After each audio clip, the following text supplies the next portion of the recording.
Larry Bache with the Merlin Law Group, helping policyholders for more than 30 years. If you have a claim or your client has a claim that needs help, please feel free to call the Merlin Law Group because we are the true policyholder advocate.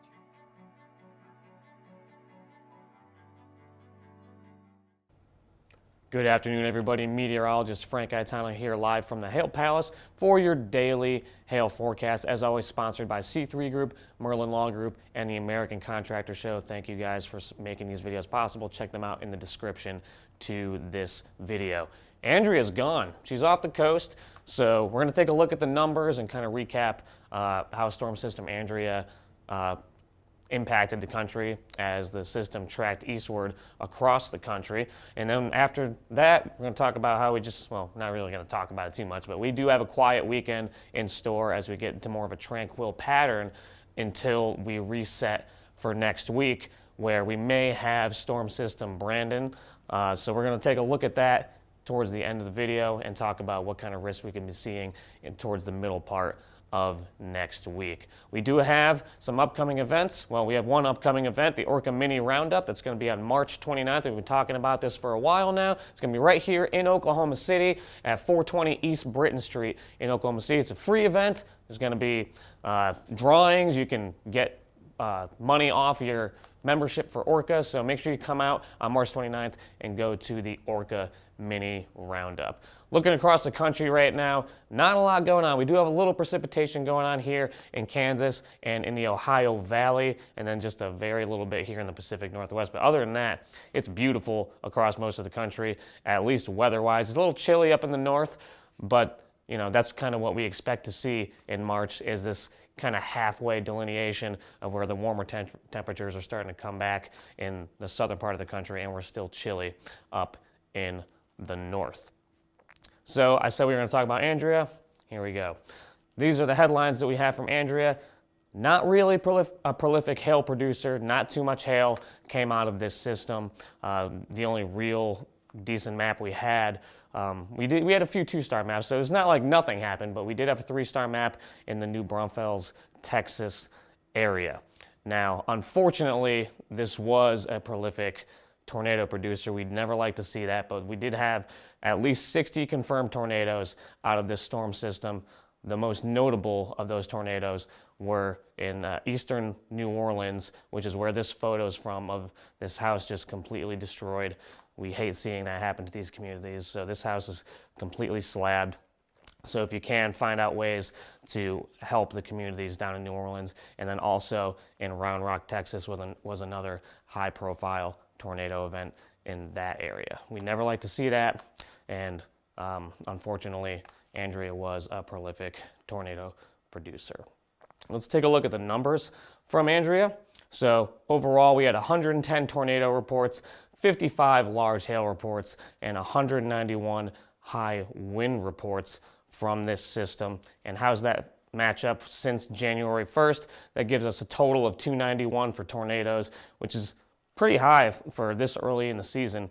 236 for large hail reports and over 1,200 high wind reports. And how does that compare to this time last year? We were sitting at 30 tornado reports, 306 large hail reports. So as far as hail goes, we are a little bit behind, but it's only March. We had a 3-day stretch in March last year where we got around 200 reports or so. So that number, you know, it seems like we're behind, but I think we're still on track for our hail forecast this year, so don't worry about that. And we were at 445 for the high wind reports at this time last year. So like I said, we're in for a quiet weekend. There's no severe storms expected today and no severe storms expected for tomorrow. But we're going to take a look at the jet stream here, sponsored by C3 Group. So this is where we are currently. We have that broad trough in the east. That's going to push off the coast as we reset, and that ridge builds in to the central plains. That's going to allow for that moisture return to come up into the southern plains as we do see this trough start to kick in out west, and that's going to dig in, become a little negatively tilted. So this is the low pressure center. And well, the 12Z GFS updated, and I kind of skipped over that. It's my bad. So Tuesday, this trough is going to be located back here. So we're going to see severe weather in the southern plains up towards Kansas, and then it's going to kick in Wednesday and Thursday. As it transitions towards the east, we're going to be looking at a Dixie Alley event on Wednesday, and then possibly some East Coast stuff going on Thursday. So we're going to see how this plays out over the weekend and probably make a decision on whether this is our next named storm system on Monday. So that's going to look like that. This is the moisture return I was talking about. As we get into Tuesday, we see that nice moisture return in the southern plains and that sharp cutoff where that dry line is. So I'm expecting to see severe weather Tuesday evening from the southern plains up through Kansas. So Dallas is going to be in the risk. Oklahoma City should be in the risk. Possibly Kansas City, but I'm pretty sure Wichita will probably be in the risk. And as we transition into Wednesday, we see even more moisture return in the deep south, where more storms will be possible from Louisiana up through Tennessee, possibly into Kentucky as well. And that's going to transition eastward, where we still have that moisture there along the east coast for Thursday. Now, what kind of energy is that going to provide us? And we could take a look at our Cape values here, moving through the weekend and into Tuesday. We do see that elevated area of energy up here in eastern Kansas, and that goes down through the Dallas, Texas area, and then we're going to transition eastward, where see that energy down in the deep south by noon on Wednesday. It's going to give us fuel for those storms down there as well. And then on Thursday, we see that energy again pop up down here in Florida and along North Carolina up through Virginia. So it's still a little bit ways out in terms of Wednesday and Thursday. So we're going to have to see how that plays out and see if those risks actually hold together, if that trough can stay negatively tilted, so we can get supercell thunderstorms to fire off in the area. Let that play through, and then here we're going to go through where I think this is going to happen. So sponsored by American Contractor Show. Thanks, guys. So this is what I'm thinking for Tuesday.